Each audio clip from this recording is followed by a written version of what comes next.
Welcome, everybody, to WWP Wilson's Way podcast. I'm the co-host, Dad Wilson, Donnell Wilson Sr., a.k.a. Pastor, a.k.a. The Doc.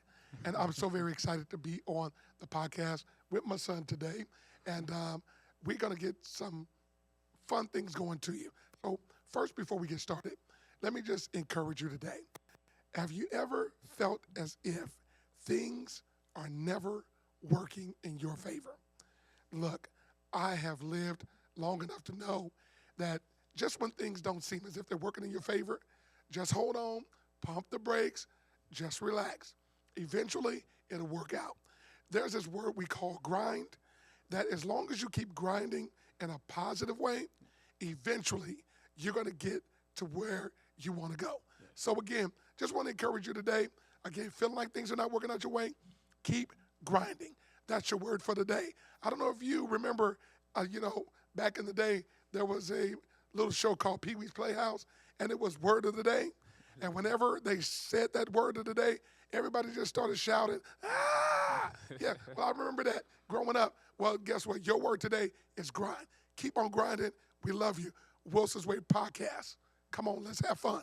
Absolutely, absolutely. Let's get into it. Okay, for today, the first segment of the day is going to be a top 5 quarterback segment. It's going to be two kind of top 5s. It's going to be the first, our legitimate top 5 greatest players, greatest quarterbacks in NFL history, and then it's going to be our eye test, the top 5 quarterbacks that we loved growing up. We're also going to have another segment. We're going to be talking about the current landscape of the NBA right now. Obviously, it's playoff time, and it's about to get into the finals time. So in the Eastern Conference Finals.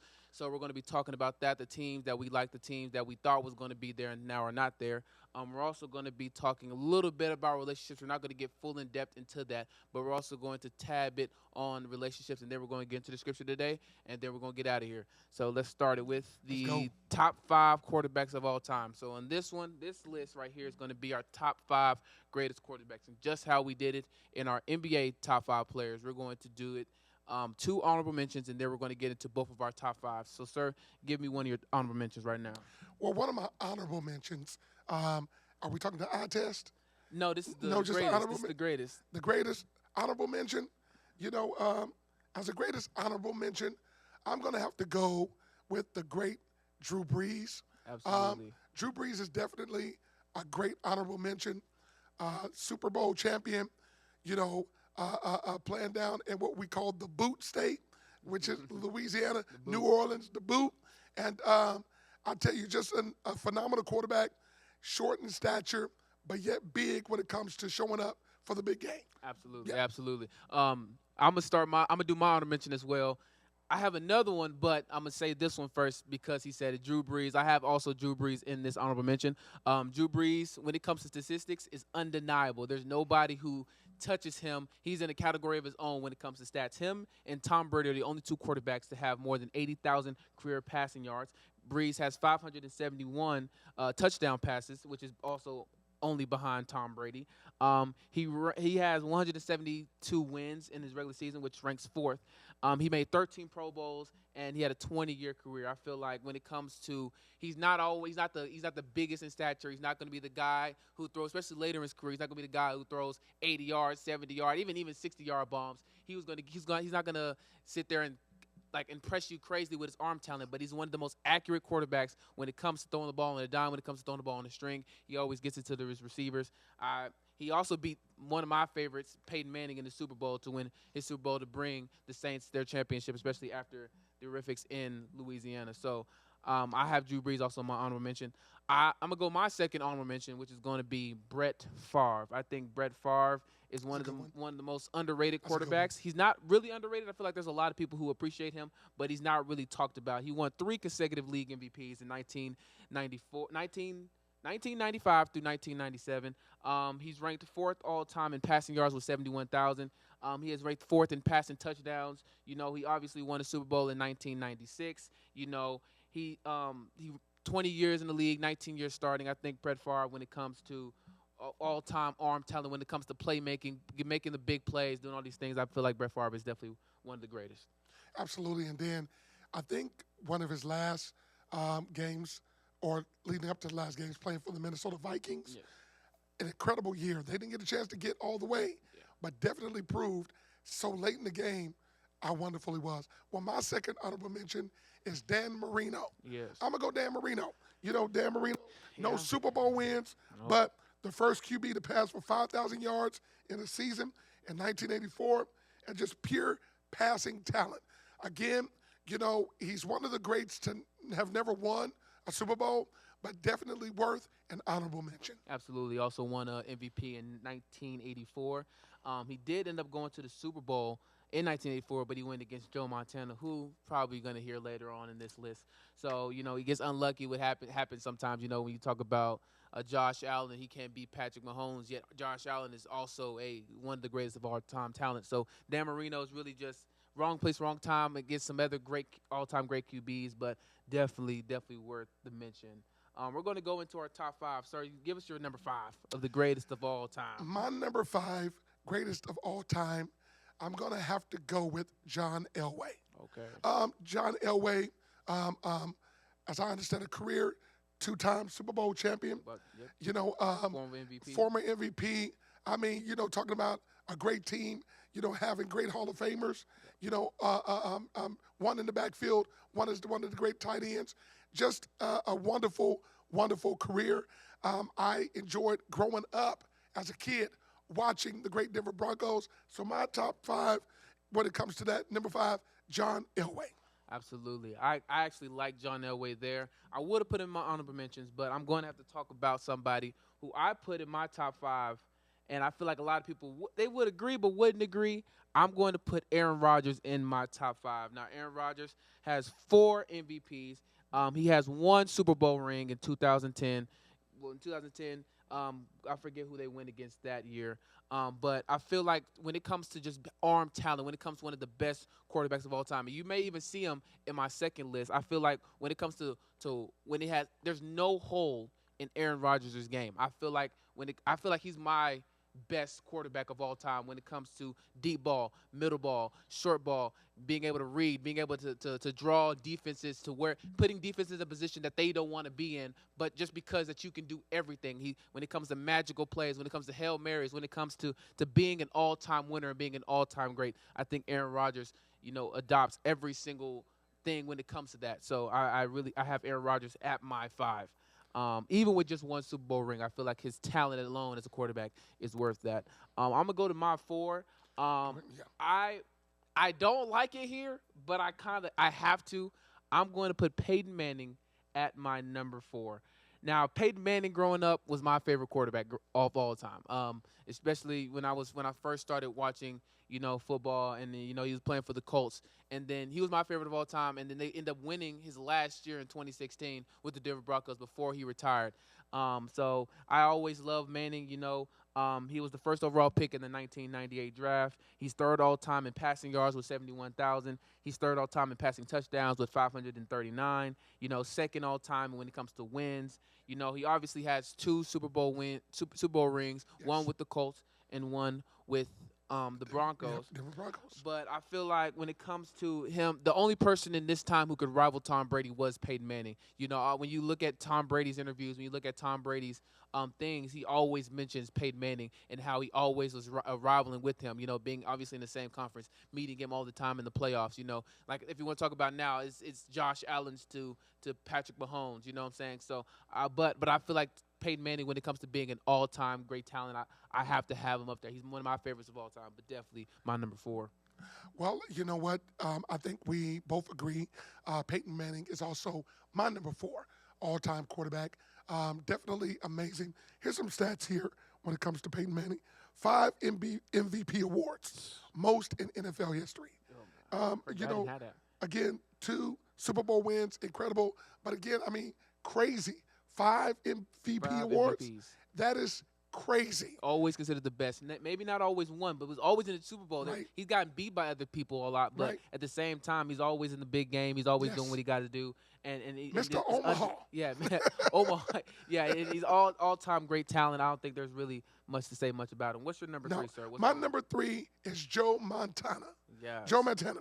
You know, Joe Montana had the privilege growing up watching the great 49ers Yes. play. And originally, I'm from California, so obviously the 49ers was on every week. Yep. Prime time TV. Yes. Always got a chance to watch the great Joe Montana. That was before Steve Young. And, maybe Steve Young should have been the honorable mention. Yeah. Maybe we need to rethink that. Steve Young, definitely somebody. But Joe Montana, 4-time Super Bowl winning champion, clutch performances in big moments, and just, the master of the West Coast offense. So, Joe Montana, definitely worthy, in my opinion, of the number 3 spot. And I think this is where this list is going to get very much similar. I have Joy Montana here as well. I feel like a lot of people will put either Patrick Mahomes here. I feel like just to the respect of Joe Montana is certified an all-time great, especially before, Tom Brady started getting these rings. Joe Montana was considered the GOAT to not many, but basically to all. Obviously being 4-0 in the big game. He threw 45 touchdowns in 16 playoff games. He's Joe Montana. You know what I'm saying? When you think about the 90s, when you think about the 90s quarterbacks, when you think about Jerry Rice, when you think about, the winningness of that era in time, you have to think big play Joe and doing what he got to do, being the gold standard of what quarterbacks see. Obviously when talk about Tom again, who was Tom chasing? He was always chasing Joe Montana. When everyone was comparing him on ESPN in 2012, 2013, 2014, it was comparing him to Joe Montana. Joe Montana has been what quarterback should be, and I feel like he's just a good representation. But I'm going to have to go to my number 2, and I'm going to do Patrick Mahomes. Now, honestly, if I was going to be biased, I can't be biased here. I had to reevaluate. I had to understand. I have to slow my roll now. But I am going to put Patrick Mahomes here. Patrick Mahomes ain't even 30 years old, and he already has 3 Super Bowl rings. He's been to the big game, 5 times? Yes. He's been in the AFC Championship 6 times out of 7 years. Yes. He only missed the AFC Championship 1 time.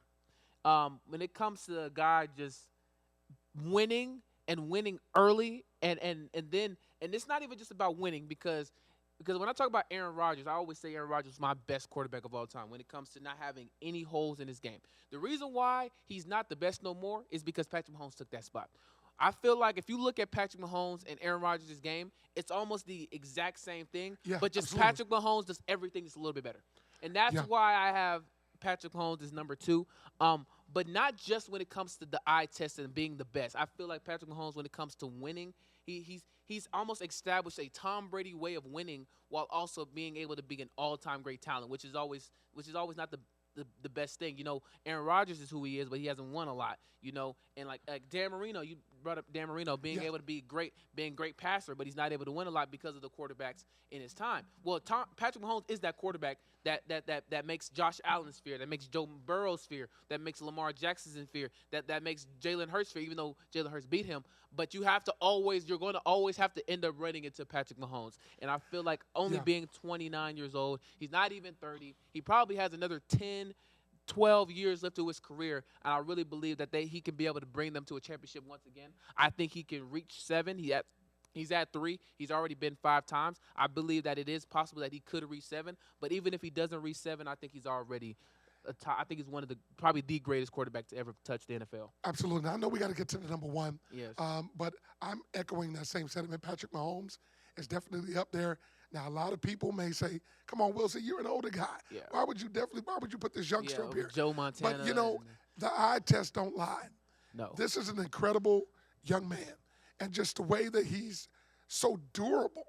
And, at times where he gets a monster hit on him, he gets back up and keeps going. And plays. He's like the Energizer Bunny. He makes magical plays. Yeah. He's on ESPN, Yes. top 5 Yes. plays, Crazy passes, no look passing, underhand, all that kind of stuff. From Texas. And then having the great Andy Reid as a coach doesn't hurt. Also having Travis Kelce as a tight Yes. end, which is probably top The greatest 3, tight end probably the greatest tight all end. time. Maybe only behind Rob Gronkowski Yeah, or maybe definitely Gronk. But he's definitely the conversation of being the greatest of all time. Absolutely. So them 2 guys right there making a dynasty in the Chiefs. Not even a great team, a dynasty where they were in the Super Bowl 3 years in a row. Winning 2 of those in a row, almost three-peated. Win against the Eagles this year, which had a very very much stacked team. So, but I feel like Patrick Mahomes is definitely up there, and I think we're not even gonna have to talk about it. Number one being Tom Tom Brady. Brady. Might as well give it to him. Yeah, well, it's not even might as well. I don't think there's a conversation. He's the greatest winner of all time. He has 7 Super Bowl rings, which is 3 more than the next quarterback. He's the he's all-time leader in passing yards with 89,000 yards. He's first to Drew Brees. Drew Brees only have 80,000. So 9,000 more. He has 649 touchdown passes, which is the most. He has 251 wins, which is the most. He has the most playoff wins. He has the most division title wins. He's when it comes to the gold standard, which was used to be Joe Montana and what you should reach for, Tom Brady has become an unreachable mountain. It is something that you can't even, as a quarterback, if you come in the league trying to catch Tom Brady, you can try, but you're probably not going to. Tom Brady, exemplifies hard work. Yes. Didn't start when he came in, but when he got his Right. opportunities, he handled his business. I love his story coming out of Michigan, being able to be a pinnacle, being the face of the NFL for as much long as he did, in the Patriots, the Patriot way, and not Yes. just being at the Patriots, but also leaving the next year and then being able to win at another program, not under, Bill Belichick. So I feel like Tom Brady. And let me throw a little shade out here. The only reason why you know the owner of the New England Patriots because of Tom is Brady. because of how many times they've won. Other than that, you don't know the owners. Hint, hint, Jerry Jones. Stay out of the limelight. We don't want to know you until we win. I'm a Cowboy fan. I'm throwing it out there. We don't want to hear you until we win. All right, keep it moving. Move on. We had to move on.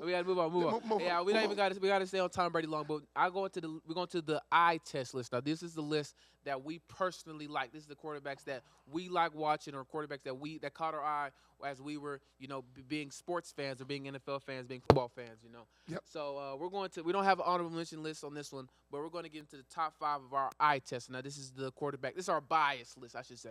So, sir, give me your number 5 on your eye test list. My number 5 is Cam Newton. Now, that's You a know great what? list. Cam Newton, one is a linebacker playing quarterback. One, he's a linebacker playing 6'5", quarterback. 250. Yeah, just a huge behemoth of a man. I mean, Cam Newton definitely.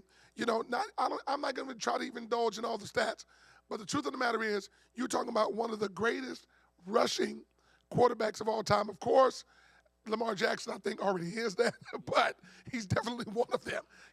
Amongst some of the great elites, Michael Vick, Randall Cunningham, and so on and so forth.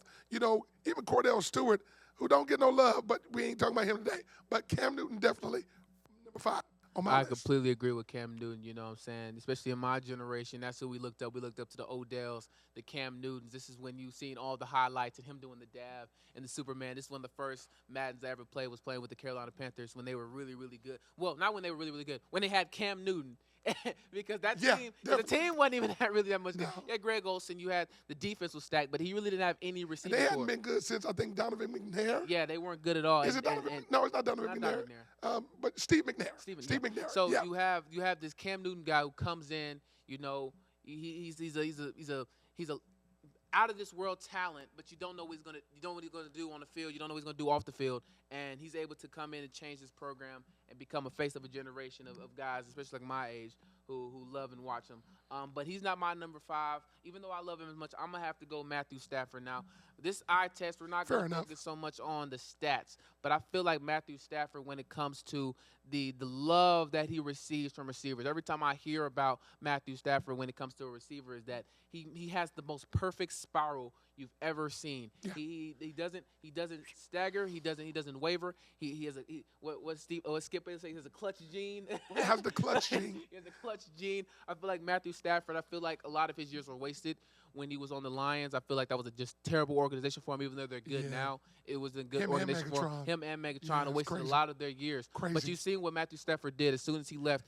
Basically, Soon. the next year he was Super already Bowl. in the Super Bowl and now was a Super Bowl champion. He did have Yes. Cooper Kupp, but somebody has to throw it to Cooper Kupp, and Yes. somebody has to be in line with him, and that was Matthew Stafford. I think Yes. he's one of the best arm talents we've ever seen in this game. I feel like he was in a role or in a position where he wasn't able to shine as much as he wanted to or as much as he could. But I really believe Matthew Stafford is one of the greatest of all time. I'm gonna give you my 4. Now, this guy is almost equivalent to where I have him on my other list. I'm going Peyton Manning at my 4. Now, obviously, I'm not going to repeat all the sentiments for what I said earlier, but as I said, Peyton Manning was my favorite quarterback growing up. Now he's at 4 because it's my eye test. This isn't just my favorites; these are my eye test list. And Peyton Manning, the way he controlled the game and the way that had the reverence, like he wasn't a runner at all. He may even be slower than Tom Brady. Like he like what I'm saying, like he's not a Mr. Two runner at Left Feet all. himself. Yeah, he don't run, he don't do anything. He doesn't Right. not go get out the pocket, but his ability to command an offense and to be able to confuse the defenses and having stumped one of the greatest defensive minds every time they go against them, and every team had to put their best foot forward when you went against Peyton Manning because he was going to kill you. And there was nothing else you could do about it. So I have Peyton Manning at my 4. I hate to see it, but I'm putting Peyton Manning at my 4. What's your 4? My 4 is Drew Brees. Also my honorable mention, but also Drew Brees. Again, flat foot quarterback, but had some mobility. There were times where Drew Brees could get out of the pocket and create and be able to throw a rifle of a ball down the lane or down the seam rather, and just put the ball where it needed to be. So Drew Brees, when it comes to the eye test, an incredible quarterback, came from the San Diego Chargers, if I'm not mistaken. Come from the San Diego Chargers, played, I believe, with the great LaDainian Tomlinson, LT. I mean, so, hey, what can you say? I would think you Drew put Tony Brees. Romo there, but Yeah, Tony Romo's a good mention, but I'm mad at Tony. Mad at Tony. I'm mad. okay. So, sir, give me Drew Brees, yeah. give me your number 3. Give me My your number 3, Michael Vick. Michael Vick. Michael Vick, Mr. Lefty himself. Matter of fact, isn't Drew Brees a lefty? Yes. Is he a lefty? Let me check. Yeah, so, yeah. check that out. Yeah, I think Drew Brees is a lefty too. But Mr. Lefty, Michael Vick. I mean, hey, let me tell you something. Electrifying, one of the most entertaining athletes Left-handed, in football. Michael Vick was amazing, electrifying. Atlanta Falcons drafted there. I'm telling you, Atlanta Falcons had, I think, Michael Vick, Warwick Dunn, and what was their tight end at the time? I'm forgetting his name. Algie Crumpler, if I'm saying his name right. Algie Crumpler. Drew Brees is right-handed. He only throws with his left hand now. Got you. 'Cause Okay. He hurt his right arm, but yeah, he's right-handed. Yeah. So, but at the end of the day, but he throws with the left. Yeah, but he can do it with both. Well, he's ambidextrous. Look at that. But anywho, my point is, Michael Vick was amazing. Them Atlanta Falcon years, you had nobody. Yeah, yeah. A running back, a tight end, and Michael Vick. Man. And them We jokers. want to talk about the Man. human highlight reel. Yes. And everyone's favorite quarterback Yes. growing up in Atlanta, you know what I'm saying? Everybody. Not the hugest market, but big enough to where you're going to see TV time. And Yes. Michael Vick came in during the time and Must-see ended up TV. becoming everybody's favorite quarterbacks, or at least one of their ones they loved watching when they were growing up as a kid. Yeah, and then when he went to Philadelphia after a situation, he came to Philadelphia with the great Andy Reid. Yep. And, and still lit it up and did his thing. Absolutely. So Michael Vick, definitely my number 3. I'm going to have to I think I talked about him before, and I have in my greatest of all time, I have him right under him, but in this one I have him above him. I have to go Aaron Rodgers here. I think I already talked about it when it comes to my sentiments of Patrick Mahomes and how I feel about Aaron Rodgers and what I see in them and how I dictate who I believe is better, who I believe is not. But I believe Aaron Rodgers, as I said, is before I seen Patrick Mahomes, is the most complete quarterback I've ever seen. I feel like when it comes to getting out of pocket, getting into situations, getting out of situations, reading a defense, being able to have 0 holes in his game. When you think about a Peyton Manning and you start thinking about holes, you may start thinking about his ability to get out the pocket, his mid accuracy. When you're talking about there's things that you can say maybe this, maybe that. When it comes to Aaron Rodgers, there's actually nothing you can sit there and be like, Aaron Rodgers can't do that, and I guarantee you I can show you a play of him doing that. There's nothing I feel like Aaron Rodgers cannot do. There's nothing he cannot do. There's nothing he can't do. When it comes to playing the quarterback position, obviously his resume proves that, being a 4-time MVP, winning back-to-back when he was in his year 18 and 19, when he was one of the oldest quarterbacks in the league. He won MVP back-to-back. So I feel like there's no holes in his game, and I have him at number 3. And definitely, as he is known on ESPN, that bad man. That bad Yes. man, Stephen A. Man. Stephen A. I'm gonna go my number 2 here, and this is now. I know I've been throwing around that favorite word a lot, and it was Peyton Manning. Peyton Manning is still growing up, and I may still have Peyton Manning as my favorite quarterback. I have like 3 lists of the greatest, my best, and then my favorites. Peyton Manning was my favorite of all time, but is not now, and it's because I haven't even mentioned his name. It's Lamar Jackson. Now I feel like Lamar Jackson is Is your number 2? number 2. of eye test of all time. Okay. And I'm not joking when I say this. If it was not for Patrick Mahomes, I feel like Lamar Jackson would be able to go down as one of the top 5 greatest quarterbacks of all time. Now, I don't know how his stats are going to end up. Well, his stats is going to be perfectly fine. He's one of the greatest statistical quarterbacks we've ever seen. He's already has 2 MVPs to his name. He probably should have 3, but they ended up giving it to Josh Allen this year, even though he had all better stats than him this year, except rushing touchdowns. But he had more rushing yards, more rushing attempts, more passing yards, less interceptions, more touchdown passes. He could have 3 MVPs, and he's not even 28. So Right. him being so young and being able to be so explosive, and him being in such criticism when he went into the league, he was criticized when he first got in. He ended up dropping down, being a freshman Heisman, but ended up dropping down to the 30th pick, and also being a runner. So everybody was like, "Oh, are you going to play receiver? Oh, are you going to play running back?" And he said, "No, I'm playing quarterback." And he got scrutinized for playing the quarterback position. And now he's probably the greatest. He's going to be the greatest running quarterback of all time. Everyone talks about Michael Vick, but when it comes statistically, when it comes to just the way he plays the quarterback position, he has Derrick Henry, but you probably have to worry about Lamar Jackson just a little bit more. You have to stack the box for Derrick Henry, but you cannot let Lamar Jackson get outside of you. He's going to make plays. He's going to be on the highlights. He's going to do what he has to do. He's always going to put up numbers. So when it comes to just eye test and my favorite quarterback of all time, I have to have Lamar Jackson. Lamar Jackson is my favorite quarterback, but he's my number 2 for the eye test. For the eye test, my number 2 is actually Dak Prescott. And I know it sounds crazy. I know, but Dak Prescott, if you check the numbers, Dak Prescott got numbers, and I'm telling you, just like, him being a dual threat as a passer and a running threat. Now, of course, we don't see him running the way he used to run. Specifically after the horrific injury. Yeah, his ankle injury. And I was watching that game in real time. We were oh watching my that game. gosh, that was gruesome. However, 3 years ago.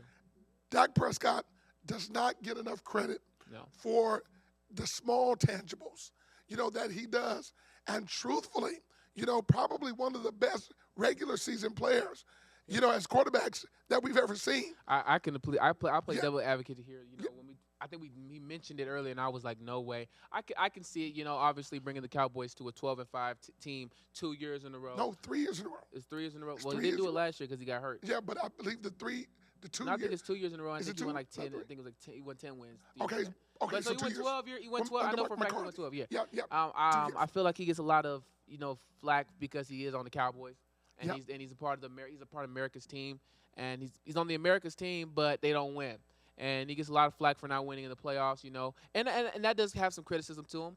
But I can see what he's talking about when it comes to just being favorites. We watch him every week, and he is a part of one of the reasons why we watch. The Cowboys are a fun team to watch, and it's a big part to Dak Prescott.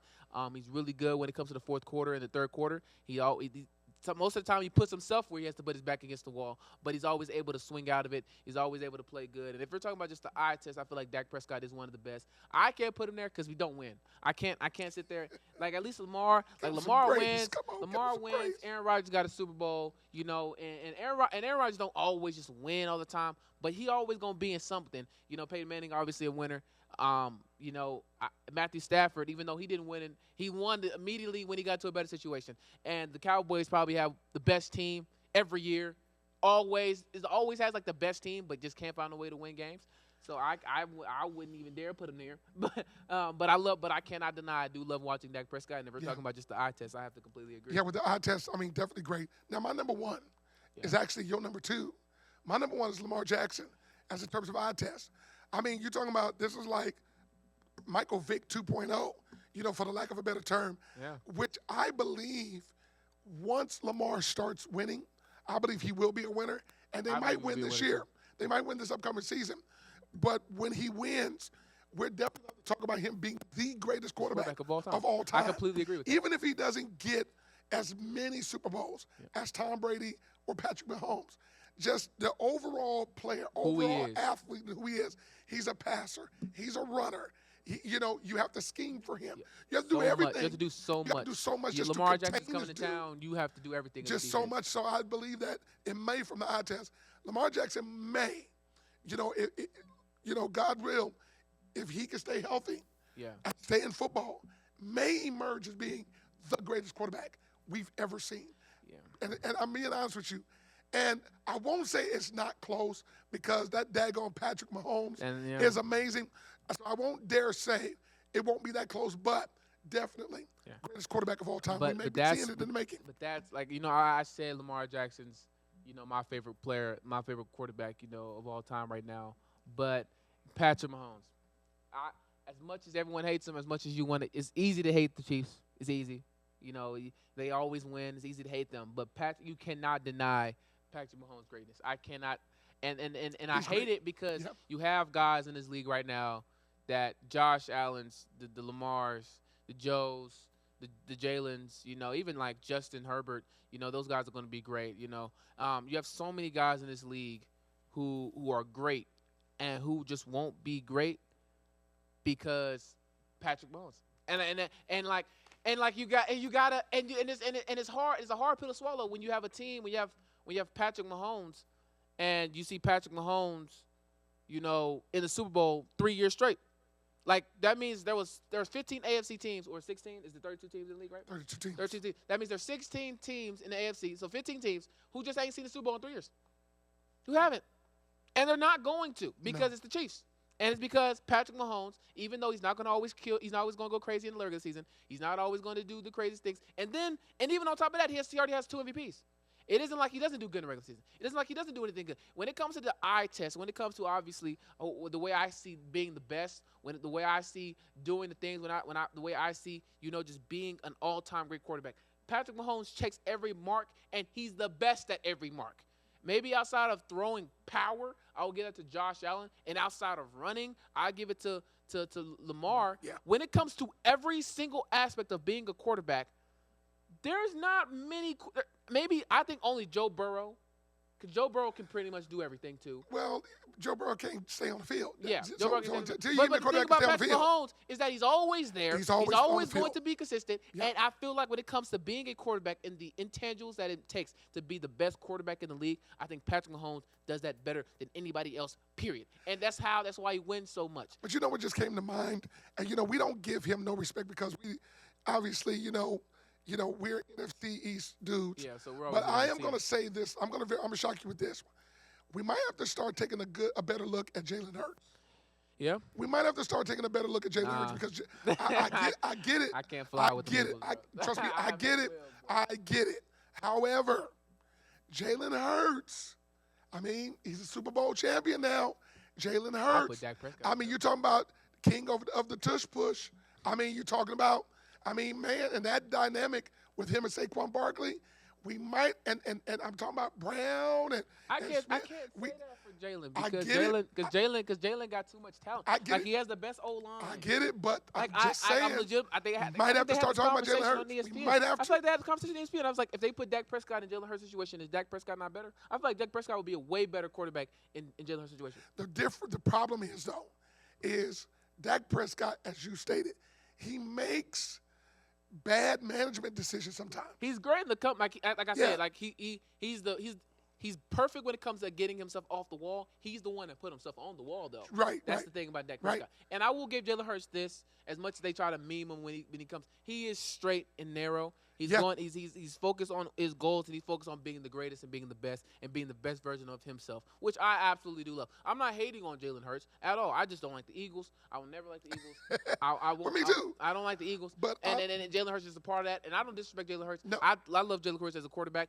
But I also got to look at who we got. You got Devontae Smith. He has AJ Brown. You have probably the greatest O-line, the biggest O-line in the league, probably the best O-line in the league. You added Saquon to that list, and then now you have like a top 5 defense. Yeah. Yes, you're gonna win if you can throw the ball to the right guys. And now, if you put a trash quarterback in the situation, the Eagles aren't that good.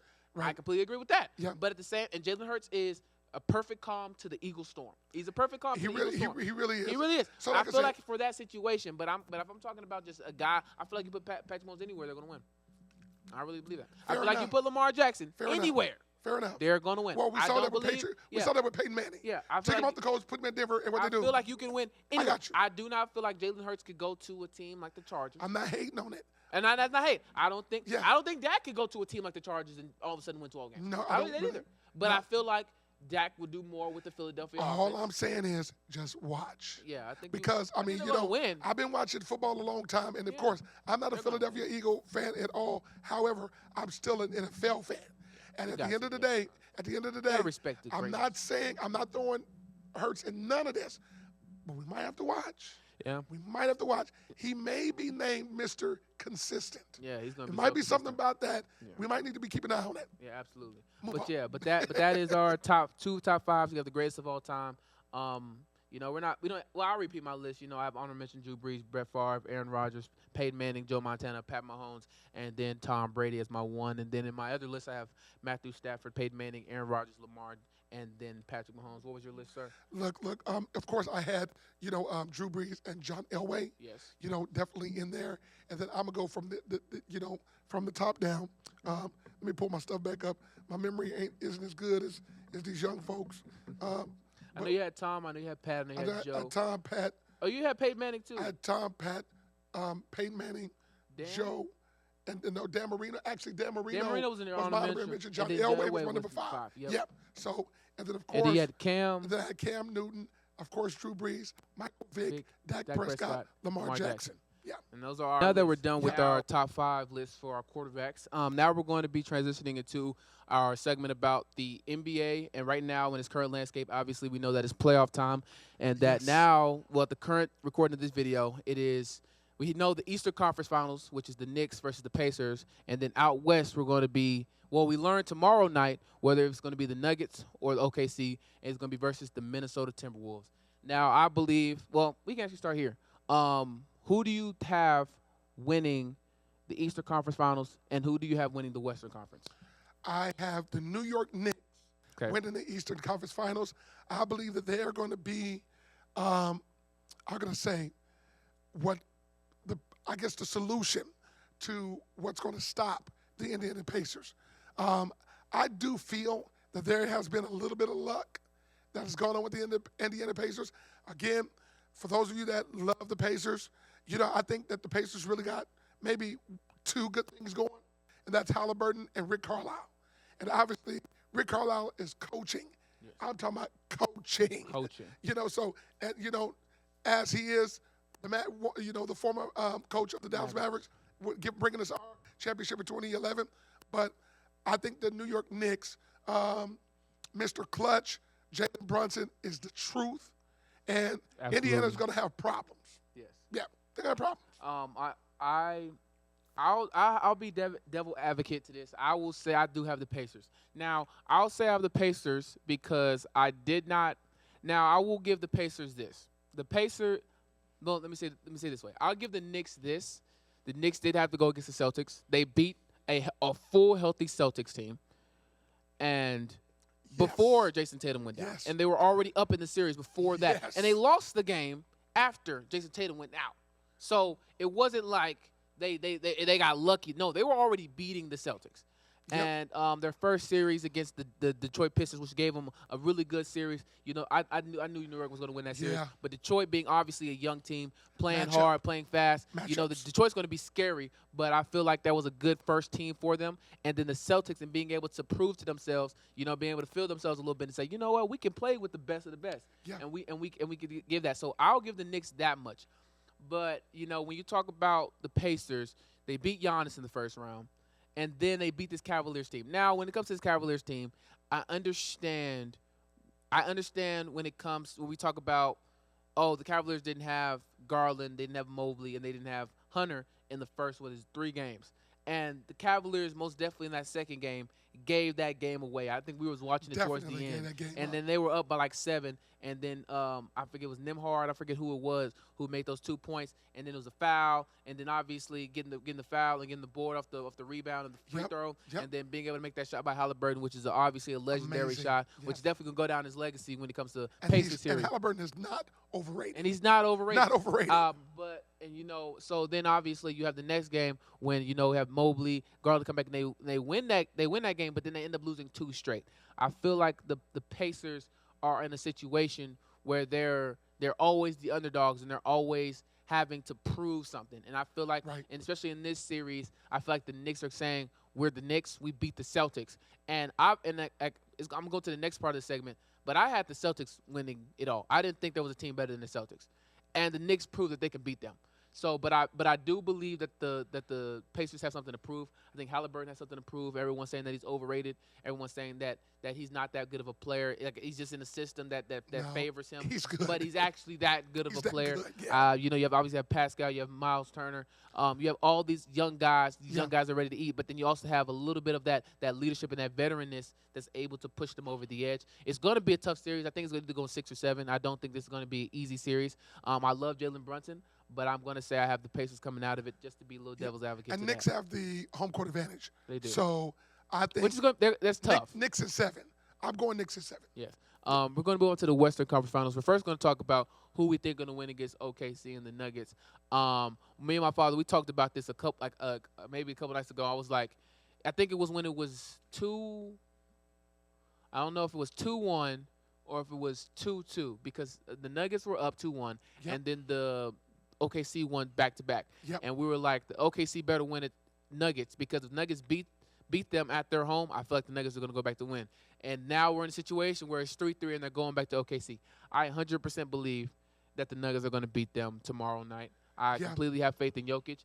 The Nuggets in the last, I think, 3 years have the most Game 7s out of any team. They've been in so many Game 7s. This is comfortable territory for them. They've lost in Game 7s. They won in Game 7s. Literally, the last series, they just got out of a Game 7 against probably the second best team in the Western Conference, in my opinion. Really, was in the Los Angeles Clippers. So I really feel like that the Nuggets, if they have a really good start and then Jokic is able to feed fast and do what he got to do, I think the Nuggets are going to win that game tomorrow.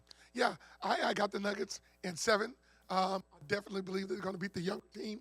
Jokic is the truth. I think Absolute Aaron truth. Gordon is going to show up. I think Russell Wilson. Not Russell Wilson. Westbrook. What am I talking about? I'm in football mode. Get the basketball down there. Come on. Westbrook is definitely going to be the Energizer Bunny, Absolutely. the defensive stopper. I think Russell Westbrook is going to be, I'm telling you, the anchor tonight, along with Jokic, that's going to bring. And that's the Westbrook's different town, nuggets. though. That's Westbrook's town. That's what he does. That's OKC, though. They're going to OKC. Yeah. Westbrook And territory. then, of course, let's give Jamal Murray some love. Yes. I think Jamal Murray, he was sick the last game And played real good. and played real good. I think we're going to see Jamal Murray do his thing. I think it's going to be. I don't think it's going to be a domination game. I have to let's give some props to the OKC Thunder. You know, being a young team, you know, Shea has blossomed to a superstar, being a really great leader for their team. You know, J-Dub didn't have the best game. I think went 3 for 16. Didn't have a really good game. So obviously J-Dub's going to play better than that in his last game. You know, you have a lot of these guys who believe in Shea. You have a lot of these guys who believe in Jalen, who to be able to play. You obviously got Chet Holmgren. You know, he's not been dominated, but he has been playing with Jokic, but Jokic is just on another level. Yeah. But Chet can definitely provide some energy in this game. I feel like the OKC Thunder is going to make it a game. I do not believe it's going to be a blowout by neither side. I believe that this is going to be a tough, hard game. But I just believe that the Nuggets have seen this before, have done this before, has win against the best and has beat the best doing this. So I have the Nuggets. Obviously, we know that Minnesota won on the other side of that. Yep. We could talk about both, even though we don't know, so that we could talk about both.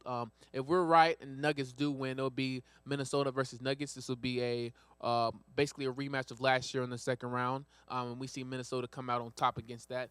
I like Minnesota's team this year. I feel like Minnesota's team this year has a lot of confidence. Yeah. They have a lot of swagger. You know, obviously they beat. You know, you had Anthony Edwards, who was able to go against two of the guys that he played with in the summer last year in the Olympics. You know, two older guys that he loved and that he's been targeting this whole time. That he's said publicly that he's been targeting and having that swagger, like who can we beat? We beat the two biggest closers in a Luka and a LeBron, and then who can we beat? And then he goes, you know, obviously Stephen Curry gets hurt, and you know you can't it's Stephen Curry. You lose Stephen Curry, you're not probably winning that series. You know, as much as Jimmy Butler can do, there's not much you can do. And I do believe the Golden State Warriors win the series with Stephen Curry.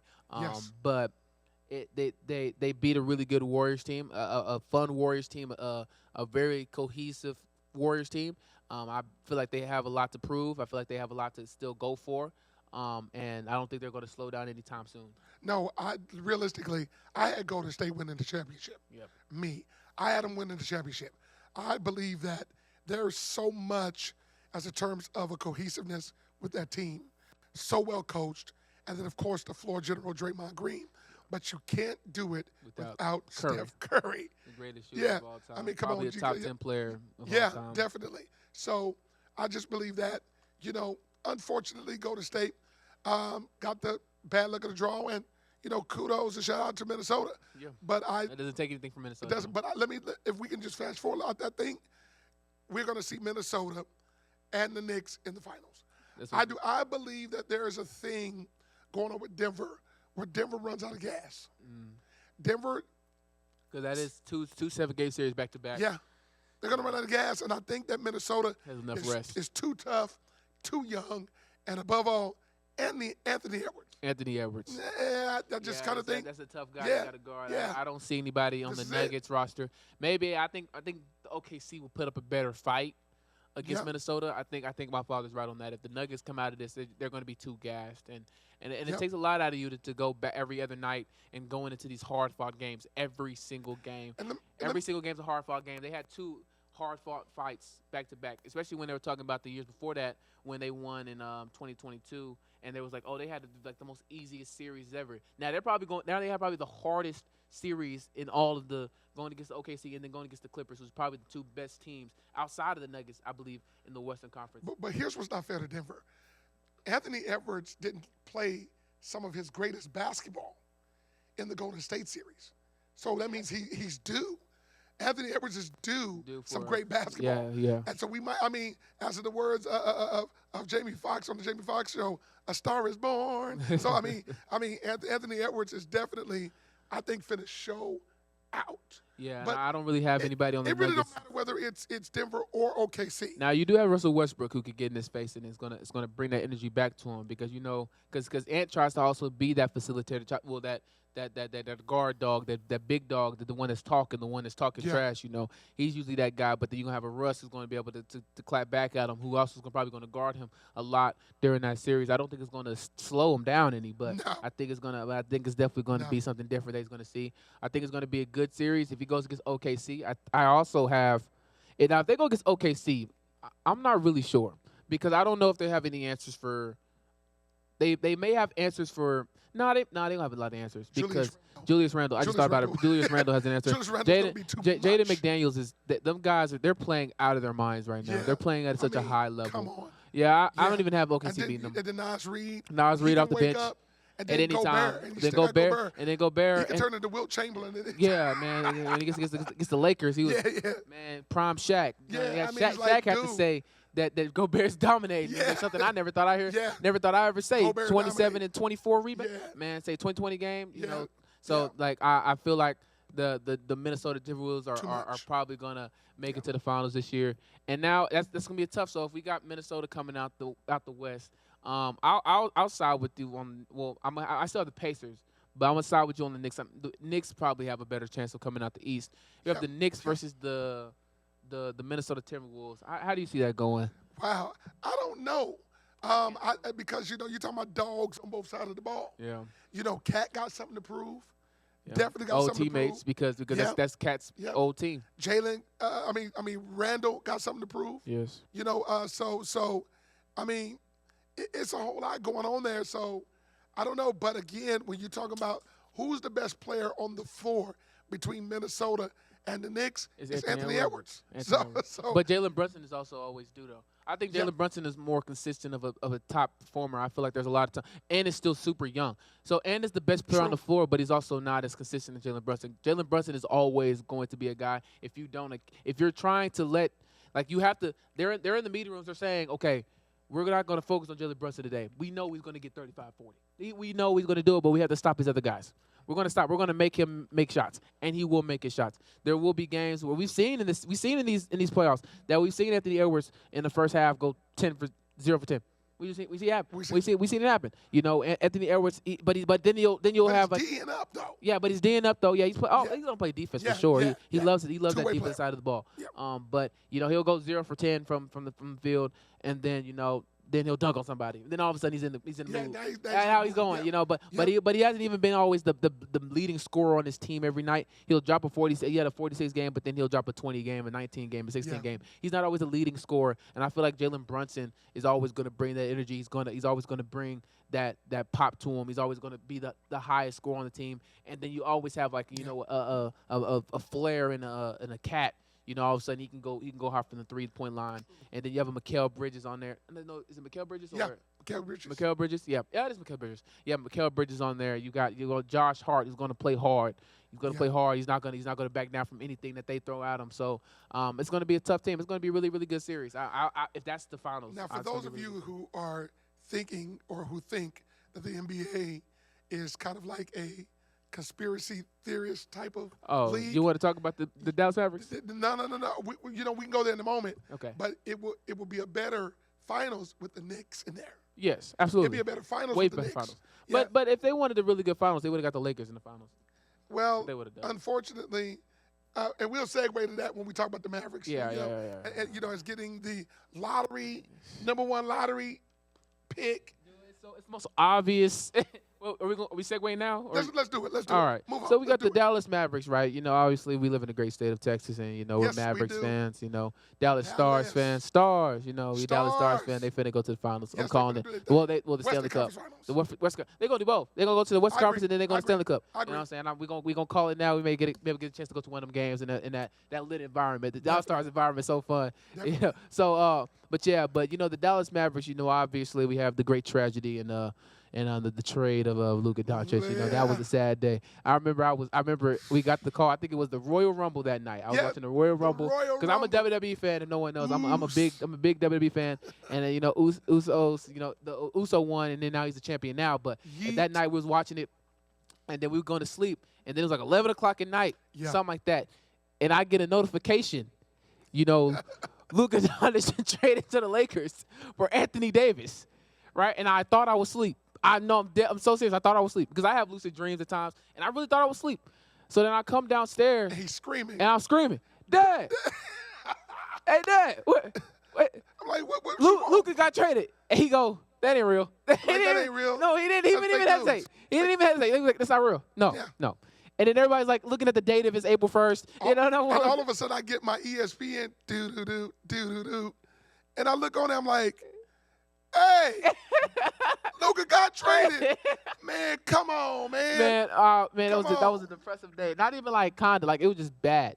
It was just not good for nobody. It was not a good day for anybody, and it felt bad. I'm a LeBron fan, but I gotta watch Luka for the next 12, 15 years, and we get to watch Luka every time we go to a Maverick game. Yes. And now we watch Kyrie. We went to go watch Kyrie, and AD's not bad. AD's not bad. We got to see AD's game, but at the same time, but again, that we went to see AD play. And I'm talking about the first half. going crazy. I'm here. I'm here. We were there. I'm We here. were there. We were there. We was at the game. And, we're like, okay, and AD goes. then the Phantom. Ah. The Phantom injury. Ah. Yeah, no contact. Now we know the play. He's out for several weeks. And, and I'm like, you got to be And kidding. then Luke and LeBron over there killing. Luke and killing. LeBron having fun over there. Throwing deep passes, getting LeBron catching touchdowns like he's back in high school or something. And it was just sad, just very, very sad. And Then our when, boy Reed went down. then we go watch another game. We got to see Zion play up close. Yeah. And we see Kyrie play. We're like, Kyrie can ball. And if we get AD back, we gonna be fine. Yeah. All of a sudden, we get a couple notifications a couple days later. Kyrie down. Yeah, like, Kyrie out, and it's not even just out. Then the next day, ACL tear. Yeah, he's And you're gone. like, he's out until probably next year, February. And Yeah. it's like, we're done. We're over. And then, but AD shows up, and and he balls out. Yeah. And we get some play in. yeah, we you get know, to play and games, look at it. which is We won a cool. play-in game. We Yeah, did. we And did. then we lost the Memphis Grizzlies. Yeah. And Ja. it's okay. And it's okay. And then we're like, you know what? We'll be fine. As much as we hate, fire Nico, and everyone been screaming at fire Nico and everything. It's like, okay, that's fine. We're gonna have AD. We should get Kyrie back. We're not gonna be in a bad shape. And then all of a sudden, a couple days ago, Yeah. Talk about it. a couple days ago, I'm looking. I wasn't even looking at the lottery because I got the lottery when it like the I didn't care notifications for about it. the lottery. And the thing was that I seen they put out for your team, my favorite team on ESPN. They put out your odds. So if you have your favorite team, they put out the odds for the lottery, and we had a 1.8% chance. Now we had a coin. It was a coin flip between. Oh. Let me fix that. Focus. No, we're good. Focus good. All right. We're not gonna say when it's done. Just focus. Okay. So we had a 1.8% chance. Now we had the same. We didn't have the same exact. I think we had the same exact record as the Chicago Bulls or whatever it was. So we had the exact same odds, and we had a coin flip to see who got 1.7 and who has 1.8. And we ended up getting the coin flip that got 1.8, and that 1.8 got us all the way to the number one pick. Yeah. You had guys who had 15% chances, 13% chances. You know, let me. I'm gonna finish my statement. Yeah, guys with 14% chances, 12% chances, Technical difficulty. yeah, it's fine. But you can hear us. And you had all these. We had all these other guys had all these chances, and the team who shouldn't even been in the lottery for real, who should be in the playoffs playing, who just got injury ridden for the rest of the season, is now has the number one pick in this year's draft. And Cooper Flag, you speak on it real quick. You know, I think one of the most craziest things, and which is why I made the claim, for those of you that believe that the NBA is one big old conspiracy, which is probably why many of you don't even watch it no more. You know, it's because of things like that. You know, how do we, you know, as a play-in team, you know, not having a tanked season? Because typically, you know, either you were tanking the season or your team was just straight trash. You know, those are the guys that or teams rather, that typically get those lottery picks. Yeah. And then us, you know, I'm like, we actually had a decent enough record to get into year. the play-in. Like, we wouldn't even have a bad year. I mean, we didn't even have a bad year other than injuries and the Yeah. crazy trade and stuff like that. But even during the trade with Kyrie, we were still winning games. We were still hanging around 500, you know, ball.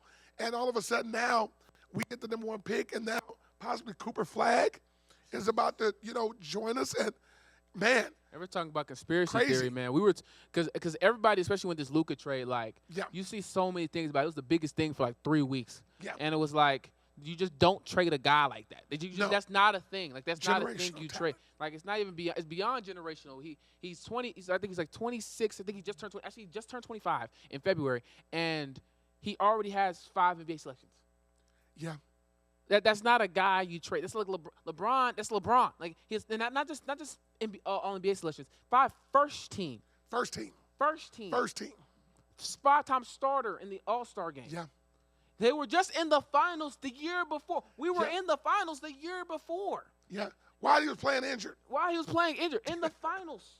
Beat Minnesota, the team that's about to be that's in the West Coast Finals now. Beat them last year in the finals. So it's like Western Conference. Western Conference Finals, and then we went against the Celtics, which is my favorites for this year and last year's. You know, and they lose then, but like Luka has been beyond anything we thought he was ever going to be. He was our next Dirk. You know, obviously Dirk loves him. You know, and everything. Yep. So it's such a situation, and for us to just get rid of him and all that, it's just.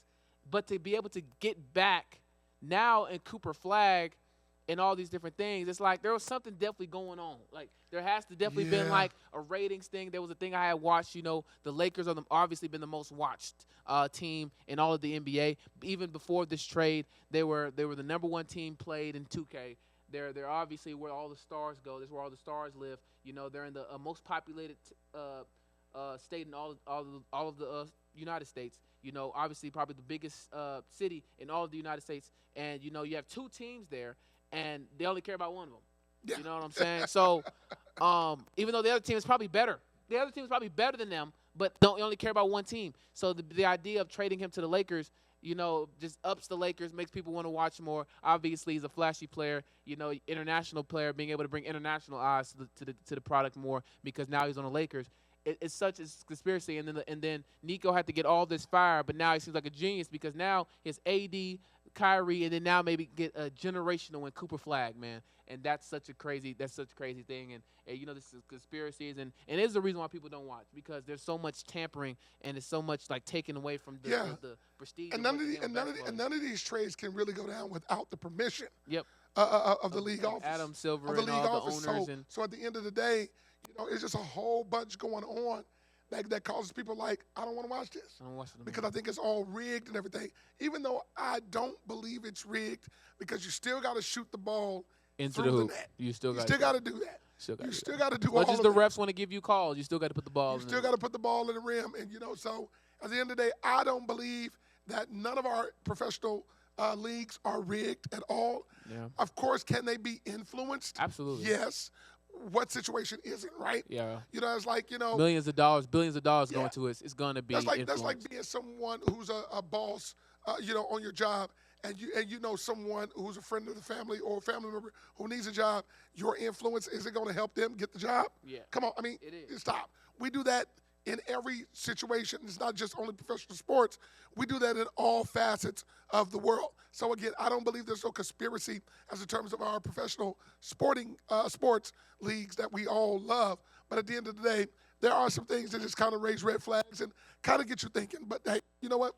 We move on. Absolutely. So now that we just got done with our NBA segment of our Sports Mega segment of the day, we're going to be getting into our discussion segment of the day.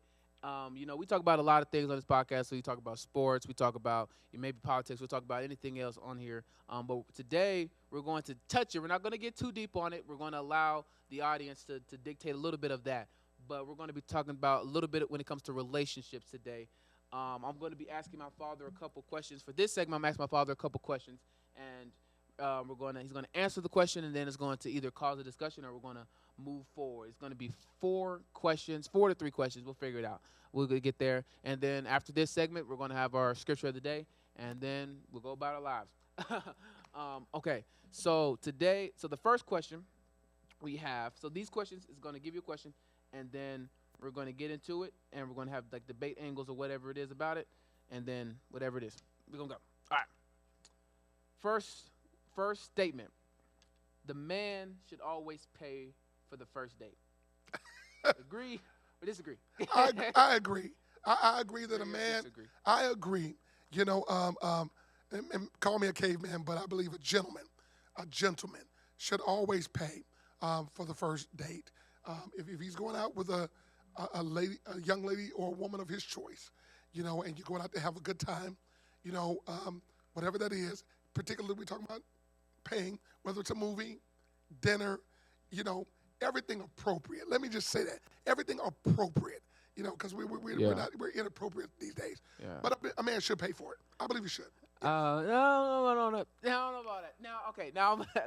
Now I'm going to make a statement to it. You know what I'm saying? Come on. When we're talking about paying, right? Okay.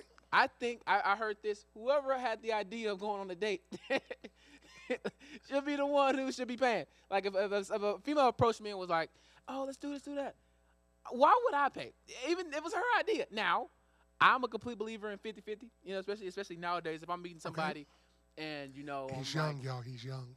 Man, ain't worry about that. You know what I'm saying? If I meet somebody, you know what I'm saying, and we enjoy each other's company, or whatever, and we go on a date that requires money. Because most of the time, if I'm going on a date the first time, unless it's food, and I'm not paying for nothing, I'm gonna figure something out. You know what I'm saying? We're gonna do something fun.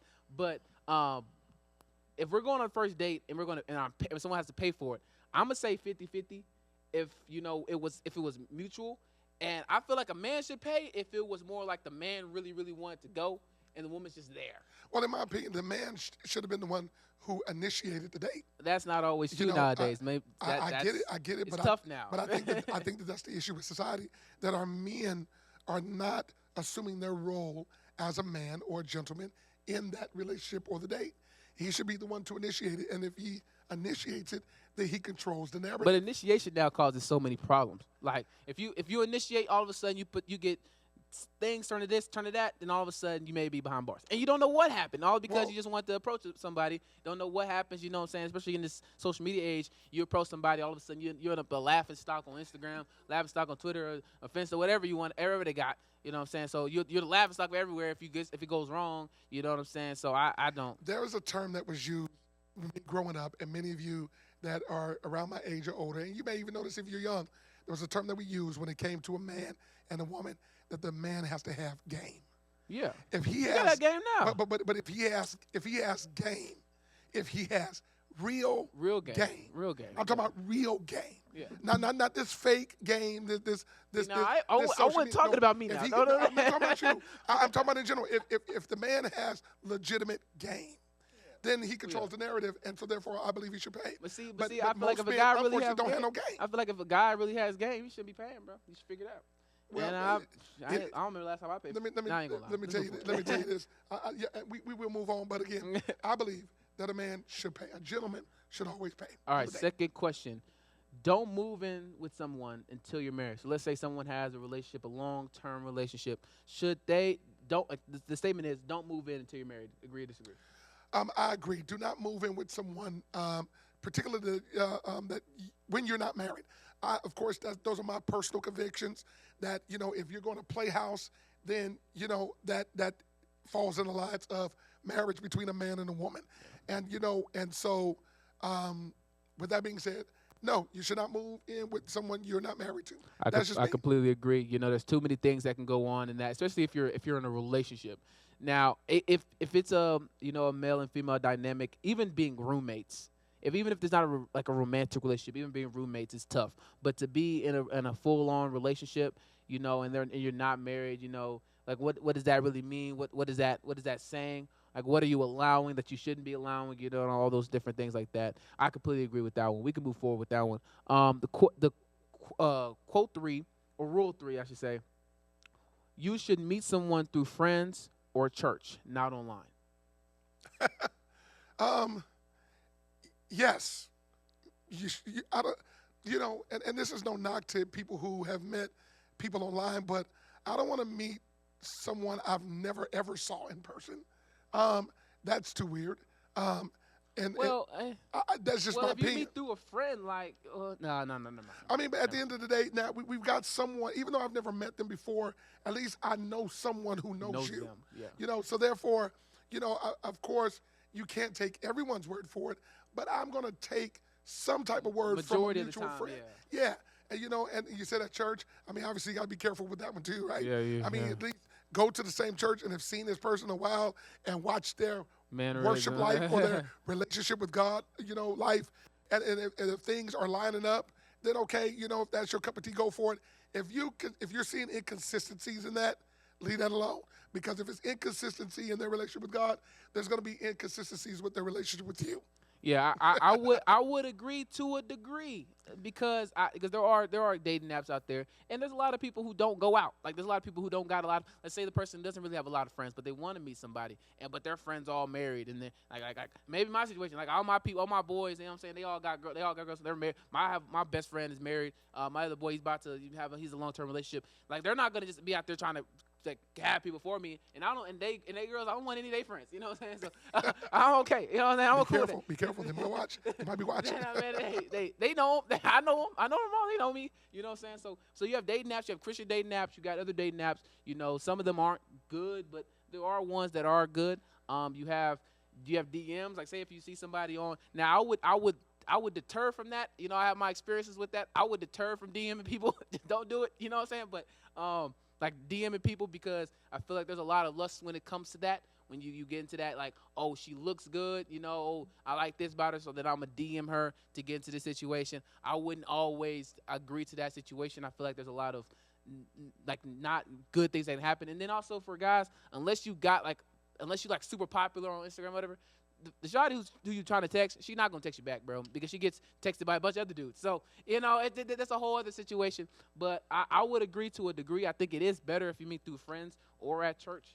I think it's better to do it in person rather than online, but I wouldn't say that online is just completely not an option. My experiences are, when it comes to good relationships, have nothing to do with being online. I'm not talking about just mine, but I'm talking about with other people I know. And again, there are people who have found love, and they're doing exceptionally well in their relationship, having met online, being compatible, and so on and so forth. However, they had to do the dating thing to eventually realize, okay, maybe this is a person I need to be involved with, right? But again, to each his own. Everyone finds relationships of love in unique situations. They're not all the same. Shout out to those. If it works for you, it works. But my recommendation, through a mutual friend and to a church. Yes. And so the last rule or the last statement of the day is, if you don't meet their family early, it's not serious. That's not true. That's not true. Um, um, um, I mean, there can be a degree of truth to it.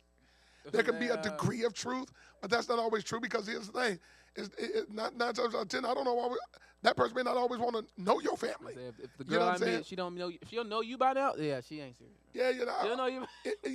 let me say this. Easy to meet, right? Let me say this. Every relationship has its own weird or indifferent criteria on how it works. To some, that may work meeting the family early. To others, meeting the family later, it may have been the better thing. So, to each his own. Honestly, I feel like unless you meet someone and your family lives in like 3 states away, I feel like if you live like me, like if I because I'm single or whatever, and we ain't got to get into that. You know what I'm saying? But if I meet someone now and they live near me, like it's almost gonna be impossible. Unless it's so not serious, like let me put it this way. If it's even kind of serious, my people will know. Even if it's kind of serious, because if it's kind of serious, I'm gonna bring it to church. Like you gonna go to church with me? I'm going to your church. And then my dad gotta ask why I'm not at church. And then he gonna be like, okay, then like, oh, you're going to this church? Okay, let me meet her. Or let me see who that pastor is. So like, if it's even kind of serious, not even like a little bit serious. If it's even kind of serious, I'm already gonna be in a position where it's like, oh, you're gonna come to church, and then you're gonna meet my mom, my dad, then you're gonna meet my brother, my sister, then you're gonna meet my grandma, my grandma. Like you're gonna meet everybody. Just do a kind of serious thing. So when it comes to me, it's not serious at all. If you don't know my family off the rip, it's not like, and I mean like I don't know who's watching. See, I don't, you know what I'm saying? But look. Look. For me, it was different. As any of you, if you watched, our first episode, our first podcast, me and my wife kind of grew up together. So her parents seen me grow up and develop into a man. So my situation is completely different. So, I mean, you're not going to introduce no one to anyone that you're not really serious about. Now, if you're not, you can introduce them to friends, whatever, even on people that you're not, really serious about. Because you say, oh, hey, we're dating, or this is my friend, blah, blah, blah, blah, blah, right? But in real life, not television, you ain't introducing nobody to nobody that you really ain't serious with, unless you get caught with them somewhere, and then all of a sudden like, oh, who are you? How come you ain't brought them around? And you get that whole conversation that's neither here nor there, from the nosy cousin in your family if you got one of those. Yeah. But other than that, no. I mean, I'm not introducing nobody to anybody that I ain't really serious about. Yeah, like what's the point? What's the point? I mean, just to get them invested in somebody who's not going to be there long. Look, my son could tell you this. And this may be wrong, but I told him, I said, it's funny, I said this, I ain't never gonna really like your girlfriend. Nah, not for real. I don't care who you bring, I'm not gonna like them on purpose. One, because I don't want to actually start liking, or who eventually you're not gonna like no more. Yeah. And then I'm gonna be like, why they ain't come around no more? You know what I'm saying? Because as a parent, it'd be wonderful. One day I am gonna have a daughter-in-law, and it's gonna be wonderful. And I got a daughter-in-law. They get married, have grandkids, and all that kind of stuff. And I mean, well, have their kids and be my grandkids. Y'all understand what I'm saying? That's a wonderful thing. But I don't want to like someone, and be like, oh, I think she'll be a great daughter-in-law. And me and the wife talking about, oh, they gonna have pretty kids. And all of a sudden, he come back home talking about, she ain't the one. Man, I ain't got time. I just say, I ain't gonna like none of your girlfriends. So I'm just tell them off the bat. At the end of the day, my daddy is not gonna like you. My mama, she may fool with you, but my daddy, he ain't gonna like you unless we serious. Unless I come to him and say, Dad, that's what it is. This is what it is. Then I'll flip the switch and then we cool. But here's another thing about me. If I'm trying to like you, that's not a good thing. Yeah. Cause I pretty much like and love just about everybody. Everybody. It gotta be bad. It gotta be like really. It gotta be really something for me not to like you. I know it gotta be but bad. But if I'm struggling, if it's like I don't know, I'm trying to see the good side. I'm trying to. Yeah, that's the indicator right there. Like, no, this ain't it. This ain't it. So that's just me. But then by that time, I would already, You should already know. Put that down there like that. All right. Well, that would be the end of that segment. When this segment now comes out, make sure y'all drop y'all questions down below, what y'all like, what y'all didn't like. But also, especially for this segment, specifically. If there's any questions that you want us to answer, anything that you want us to talk about, anything that you want us to see, this is the segment for y'all. You know, we have the sports segments, we got the tier list segments. We're gonna have other segments, but the discussion segments is ones that I want. This is what I want y'all to know. If y'all want a question, y'all want to know something, y'all want to ask something, y'all want to ask about what relationships I had or what stuff he's going on. You know, my mom's gonna be on. You know, all these. Ask the questions. Drop them down below. What you like, what you don't like, what we should talk about, what we shouldn't talk about. All these different things. Please let us know. Yes. We're going to get into the scripture for the day. Find it. And we're going to be in Matthew. Give it to him. Matthew 6:22 through 23. Good. Your eye is like a lamp that provides light for your body. When your eye is healthy, your whole body is filled with light. But when your eye is unhealthy, your whole body is filled with darkness. And if the light you think you have is actually darkness, how deep that darkness is. You know, I love this scripture because it talks about what you put in is what you're filled with. And you know, when it talks about what you look at, you know, especially it's about where we surround ourselves with. It's about who we put ourselves around. You know, obviously you hear the rule of like the 10 people who you're closest to. If nine people do this one thing and you hang around them, you're going to end up doing that one thing. You're a product of your 5 closest people, your 10 closest people around you. And if the things that you look at aren't good, if you're constantly looking at things you're not supposed to, or even listening to things you're not supposed to, or being around things that you're not supposed to, you're all of a sudden going to adopt and you're going to become those things. That's why it's important for us to always be reading the Bible. That's why it's important for us to always be looking at things that are righteous, that looking at things, looking at the Christian YouTube videos or all these other things, or not even just, it has to be Christian. It's something that doesn't demoralize or something that doesn't, you know, dilute, you know, what is true and what is righteous, you know. So what you put in, what you look at, what you hear, what you fill yourself with, that's what you're going to resonate. That's what's inside of you. And if you're finding yourself always doing something that you don't like doing, or you find yourself always saying something you don't like saying, you have to figure out, what am I putting in? Because what you're giving out is only things that you put in. So if you're finding yourself reacting in ways that you don't like reacting, if you find yourself doing things that you don't like doing, it's probably because of what you're putting into yourself. Yeah. Not based off of if you're saved or not. It's not based off all these things. It has nothing to do with that. It has something to do with what you're allowing in. Is because what you're allowing in is what allows coming out. What you got anything to say on that? Yeah, I mean, you know, there's this term, garbage in, garbage out. Yeah. And if you allow certain things to infiltrate your being, then you'll become everything that you didn't desire, or everything that you didn't want to be, or everything that's less appetizing for your life. So we got to be careful in every facet of our lives. You know, what's influencing us? Who's influencing you? And we have to be careful of those things and making sure that whatever's feeding me or whatever I'm investing my time in, it's got to be beneficial both ways. If it's not benefiting both ways, then I'm going to find another way to do it. So very good passage of scripture. Yeah. Very good encouragement. I like to also touch on the last part about that. Sure.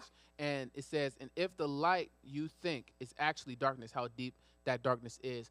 I like to think about that because sometimes we look at ourselves and we think that we're righteous, or we may think that we're already better than what we are. Yeah. And if you believe that, then that darkness is way deeper than what you can actually expect. Yeah. You need to always reevaluate your righteousness, reevaluate your holiness, reevaluate the people around you, reevaluate the things that you're watching and what you should be doing. Yeah. Because if you find yourself being self-righteous when you're not being self-righteous, then you'll find yourself in an endless hole of I think I'm good, but I'm really not. And you find yourself always rotating, and then you're one of the ones, you don't want to be, but you're one of the ones saying, Lord, Lord, you know, have I not done this? Have I not done that? But you thought yourself was righteous when you've actually been putting yourself in darkness and darkness and darkness because you surround yourself around things you shouldn't be surrounding yourself around. So make sure that darkness isn't that deep, because you can always reevaluate what you're doing, always reevaluate, always take a step back and say, okay, am I doing this the right way? What am I putting in? And making sure that what I put in is what I'm putting out. I thank everybody for watching. As always, you share, and subscribe. Share, comment, subscribe. You want to do that, Joe? You can do it. Yeah, you did, Joe. Yeah, well, put it like this. Thank you so much for supporting the show. Help us grow the show. Please. I mean, we're here doing this for the first time, and like everyone who is successful, we do this regardless. Yeah, you do it, and eventually, you know, you want to be able to be a blessing or help to someone. And again, we got more coming to you. Absolutely. We got more topics, more conversations, Maybe guests people. Yeah. that we're going to be bringing on the show. And so we want to encourage you to continue to help us grow the show. Again, likes, share, Your and ideas subscribe. is what we need Send because it's those what you ideas. want to watch. Send it to What us. do you want to watch? Yes. Let us know what you want to watch. If you don't tell us what you want to watch, then we're going to watch stuff that you don't want to watch. And we'll tell talk us what about you it. want to watch, and we'll talk about it. We'll discuss it. If you have a discussion idea, put it down. If you got an argument, put it down. If you just have a bad comment, put it down just to do it. Just to see so we can evaluate what we need to do. Absolutely. But at the end of the day, thank you so much. And tune in until the next time. God bless you. Peace and love. WWP. We out. All love.